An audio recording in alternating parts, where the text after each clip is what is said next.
តើស្នេហាគឺជាអ្វីតើអ្នកជឿដែរឬទេថាចាប់តាំងពីយុគសម័យប្រាថ្មមកដល់សម័យកុំព្យូទ័រមនុស្សយើងក៏នៅតែមិនទាន់រកឃើញចំណុចសន្និដ្ឋានរួមអំពីនិយមន័យធម្មជាតិនិងប្រភពពិតប្រាកដរបស់ពាក្យថាស្នេហានេះបានឡើយទេសម្រាប់កវីស្នេហាគឺភាពធំធេងជានិរន្តរ៍សម្រាប់មនុស្សដែលកំពុងតែខូចចិត្តស្នេហាប្រៀបដូចជាថ្នាំពុលសម្រាប់មនុស្សដែលបំរុងនឹងរៀបអាពាហ៍ពិពាហ៍ស្នេហាប្រៀបដូចជាការក្រេបទឹកឃ្មុំនៅកោះហាវ៉ៃសម្រាប់មនុស្សដែលចិត្តដាច់ពោះស្លាប់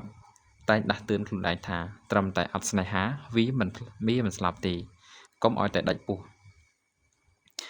ទោះបីជាចំណោទអំពីស្នេហាវានៅតែជារឿងដែលត្រូវជជែកវែងញែកមិនទាន់ដាច់ស្រេចនៅឡើយក៏ដោយតែនៅក្នុងក្រសែភ្នែកបណ្ដាកវីមួយចំនួនដូចជាអូវេតកវីជនជាតិរ៉ូមាំងហើយនិងឬហ្គេកវីជនជាតិអាល្លឺម៉ង់ហាក់ដូចជាបានយល់ស្របគ្នាត្រង់ចំណុចមួយគឺបទពិសោធន៍ដែលបានមកពីសេចក្តីស្នេហាអាចផ្លាស់ប្ដូរវិធីគិតអារម្មណ៍និងជីវិតរបស់មនុស្សយើងបានតើស្នេហាពិតជាអស្ចារ្យមែនទេគឺថាមពលវិជ្ជមានរបស់សេចក្តីស្នេហាដែលអាចផ្លាស់ប្ដូរអ្វីផ្សេងបាននេះហើយដែលធ្វើឲ្យយើងគ្រប់គ្នាស្វែងរកវាមកធ្វើជាកម្មសិទ្ធិទោះបីជាលំបាកវេទនាប៉ុណ្ណាទោះជាឧបសគ្គមករារាំងធំធេងប៉ុណ្ណាក៏ម្នាក់ៗនៅតែខំពុះពៀស្រវាស្រទិញដើម្បីរកឲ្យឃើញស្នេហាពិតនេះដែរបច្ចុប្បន្ននេះស្នេហាពិតបានក្លាយទៅជាភាសាក្នុងឧត្តមគតិដែលមនុស្សគ្រប់រូបនាំគ្នាស្វះស្វែងរកហើយហាក់ដូចជាមានអ្នកមានសំណាងដ៏តិចតួចប៉ុណ្ណោះដែលអាចទទួលបាន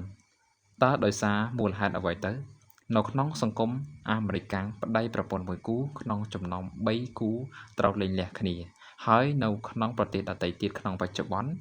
អត្រាការលែងលះក៏កាន់តែកើនឡើងគួរឲ្យភ្ញាក់ផ្អើលផងដែរហេតុនេះហើយទើបមនុស្សជាច្រើនទាមទារស្នេហាពិតដែលរំពឹងថានឹងអាចស្ថិតស្ថេរបានយូរអង្វែងបច្ចុប្បន្ននេះពីមួយថ្ងៃទៅមួយថ្ងៃក្តីស្រឡាញ់និងក្តីសុខក្នុងជីវិតគូស្រករហាក់ដូចជាពុំមានអ្វីទៀងទាត់ប៉ុន្មានទេក្តីស្នេហាដែលកើតពីចំណងតណ្ហាឃើញមានពោពាសតែស្នេហាពិតបែរជាពិបាករកជាងមុនតើមកពីហេតុអ្វីទៅ